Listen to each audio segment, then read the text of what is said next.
بسم الله الرحمن الرحيم.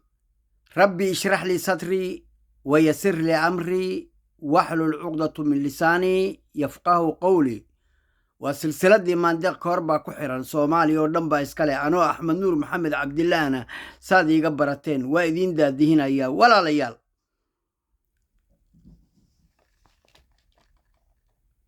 سومالي دو waxay tiraahdaa meel lag lagu cunay lafa laguma feento. dadku waa daraawiish garaadada aad arkaysaa iyo dadka kacay ee reer SSC rag iyo dumarba waa daraawiish weeye iyo dhammaan inta isku darinta ay fadhiyaan ee reer harti waa dad aragti garasho dareen dheer leh. toos hadalkaa waxaan u gelinayaa u socodsiinayaa aanan dhanna uga waabanaynin waa madaxweynaha dalka loo dhaariyey ee calanka ciidda diinta nebi maxamed ku dhaartay inuu ilaalinayo. hase yeeshee meel baylaha ay wax walbaba ku socdaan xasan sheekh maxamuud marka ma garanay sida in aad hesho waddada saxa ah ee ilaahay u abuuray adduunyadanna u keenay garashada ay leeyihiin waxgaradka reer SSC iyo garaadadoodu allaha kaa raarido. marka aad u soo xulayso nin dhexdhexaadin ka shaqeeya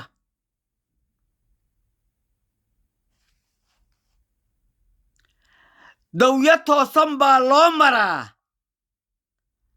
talo qofkaad siine taya garasho dheer baa togagna soo jeexda taya garasho dheer daa'im baa togaga noo jeexay ka tallaabi mayno xaqa lagu tisqaadaaye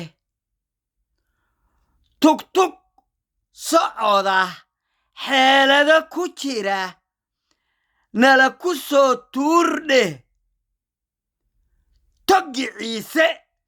waayo soo qarqiyey teena lama keeno. toggi ciise waayo soo qarqiyey teena lama keeno. war ka taagay buluugley midnimo tooshka ku iftiinsha.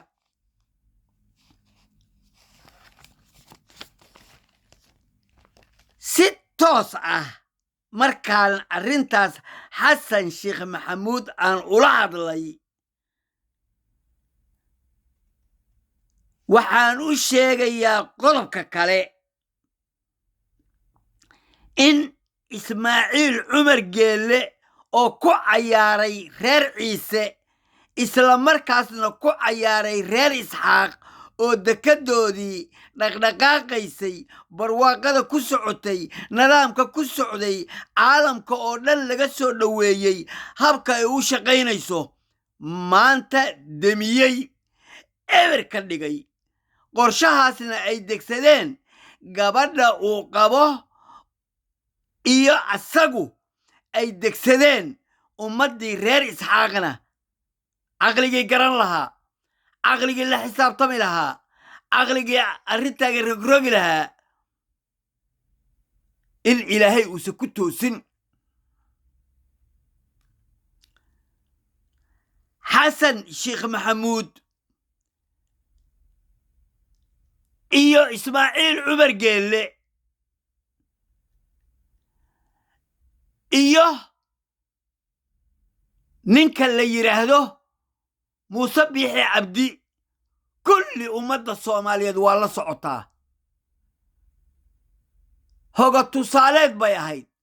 dallad hoos laga waxaynayay ahayd saadiq joog gabadhii la siinayay waxyaabo fara badan baa lagu qarinayay ma naloo sheegi karaa ma nala ka qarin karaa mana kala dabooli karaa waa maya ummadda reer khaatumo iyo ummadda reer harti oo dhan iyo ummadda daarood oo dhan iyo hawiye oo dhan iyo reer warqolo kasta ee soba qabiil kasta cid laga qarin karaa yar waayo kulligood qabiilada oo dhan waanay iri qabiil ka fiican ma leh waa siman yihiin marka dad baa iska aamusan ayagoo xataa wixii aad u yaqaano og qaarna qabyaalad ahaan bay isaga aamuseen qaarna danaystanimo isaga aamuseen qaarna lacag baa aamusisay qaarna fulaynima aamusisay oo naftay jecel yihiin naftaanna waa go'aysaa oo waqtigeeda ilaahay baa haya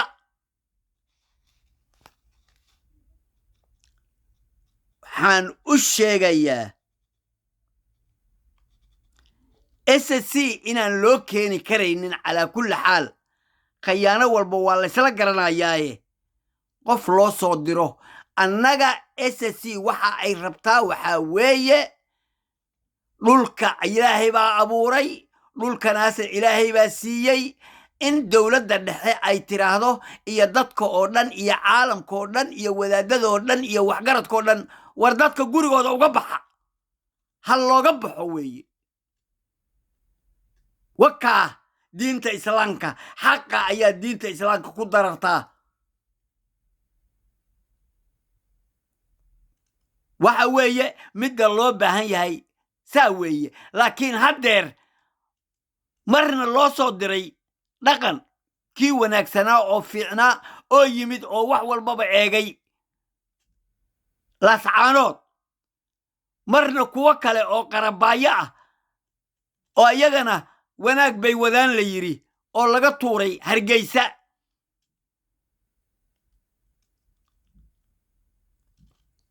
calanka buluuga iyo dowladnimadana ay khasab tahay iyo midnimadana ay khasab tahay waayo ilaahay baa ugu talagalay ummadda Soomaaliyeed mid inay noqoto haddeer bawiyada Hargeysa calanka laga taagay Soomaaliduna waxay tiraahdaa daban kuleylkiisa la arag dambaskiisa lagama leexdo nin walbaba sidii loo abuuray kama u laalaabanayo daraawiish weligeed waa daraawiish ingiriis oo cid kastaba ilaahay baa weyn ka weyn dowladaha adduunka ugu weyn yaa 20 sano lala dagaalamayay